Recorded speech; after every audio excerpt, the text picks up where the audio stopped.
One. Now to the free trade deal with China. The concerns that we've heard from the unions, now from Labor as well, at their conference on the weekend, the ALP decided to fight for changes to the free trade agreement. They're particularly worried about clauses they say would see cheap Chinese workers brought in on Chinese projects in Australia, undercutting Australian workers. The government says it's rubbish. They've got nothing to worry about. Well, let's talk about that in some detail. I was speaking a little earlier to Steve Ciobo, the Parliamentary Secretary to the Trade Minister.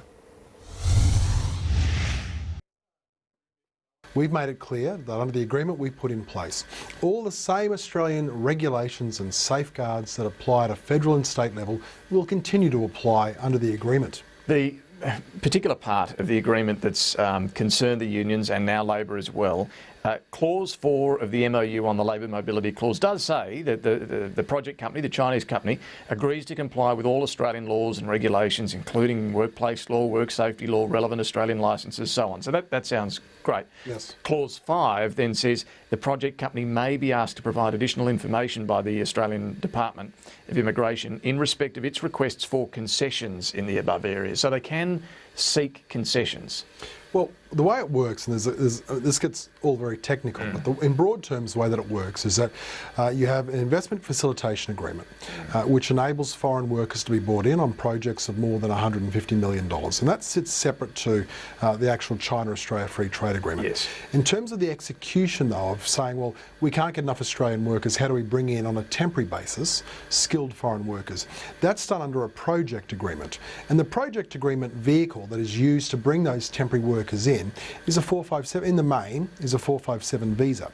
Now the 457 visa does require the companies to demonstrate that they are paying at or above award wages. It does require the companies to demonstrate that they've made efforts to try to get enough Australian employees.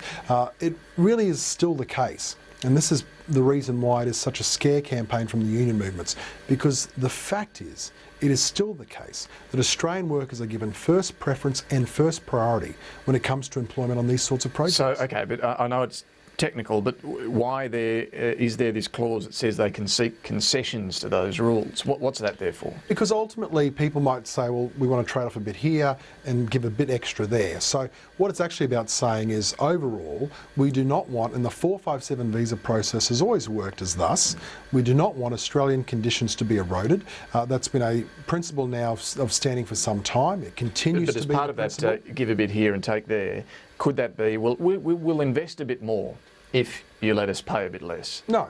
The fact is that there must remain a commitment to not eroding Australian award wages or conditions. So those things are steadfast, they remain a key part of So why not have a clause in there that just says that, black and white, no Chinese worker can be paid any less than an Australian worker working alongside them? But David, this is separate to the agreement. This is what I'm saying. This is the operation of a 457 visa in the main. The 457 visas have been around for a long time. It's not something new that's just been conjured up. And this is the deliberate campaign that's being done by Labor and the union movements. Yeah, sure, 457s have been there for a long time. But this 457s are part of how this is executed, David. But this is part of a special Labour mobility clause, as you say, that sits alongside the Free Trade Agreement. But the vehicle that's used to bring temporary workers in, temporary skilled workers into Australia, is in the main, is a 457 visa. And so the concessions that the Chinese company could seek can't change the terms of the 457 visa? Correct, exactly. Okay, and that's stated in the agreement? Well, that is the actual vehicle that's used. So the China-Australia Free Trade Agreement is the terms upon which obviously we've negotiated tariff reductions for both countries.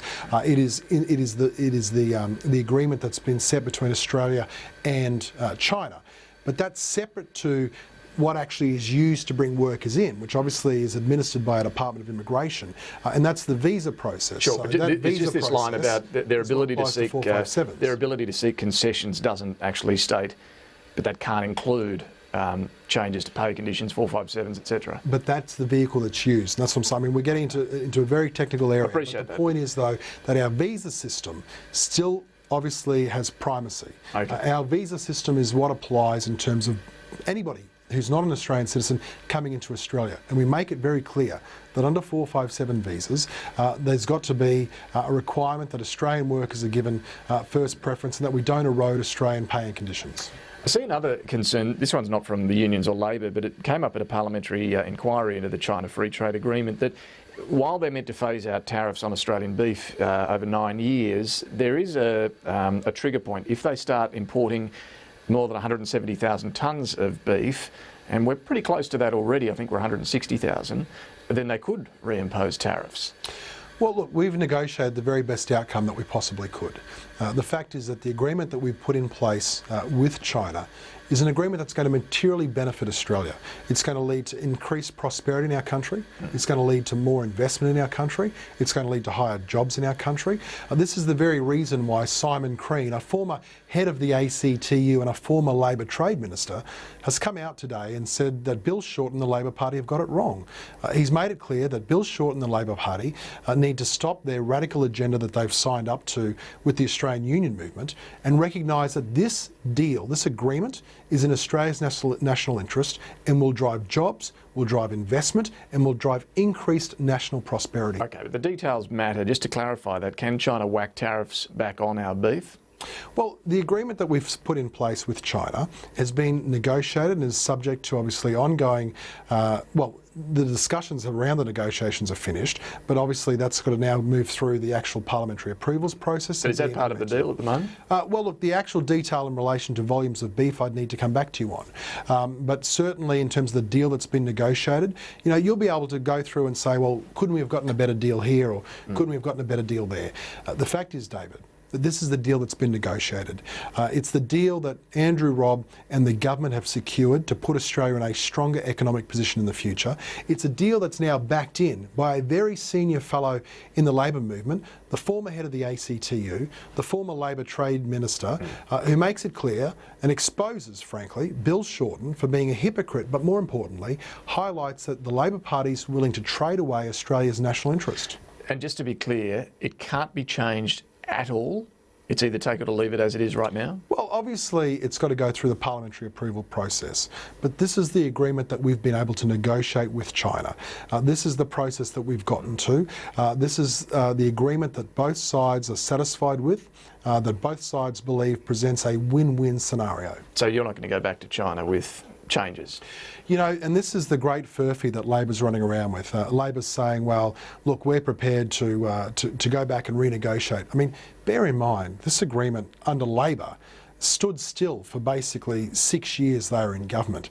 It took the coalition and Andrew Robb to deliver this agreement. It took us to cut through protracted discussions that really weren't going anywhere under the Labor Party. So now it's done. You're not going to seek more changes. So now that it's done and it delivers, you know, the modelling shows it's going to deliver billions to the Australian economy. The modelling shows it's going to drive jobs growth. It's going to drive investment growth. Simon Crean knows it. And this is a guy whose heritage is the ACTU and the Labor Party. He's willing to speak the truth because he's not invested in short-term political populism like Bill Shorten is. I mean, Labor's xenophobic campaign. Sure, I don't know how much of the detail Simon Crean has been involved in, but just to clarify this, will you go back and seek any changes?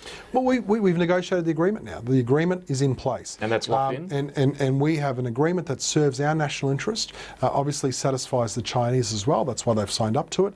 And we know that the modelling demonstrates that Australia is going to be the big winner out of the agreement that we've put in place.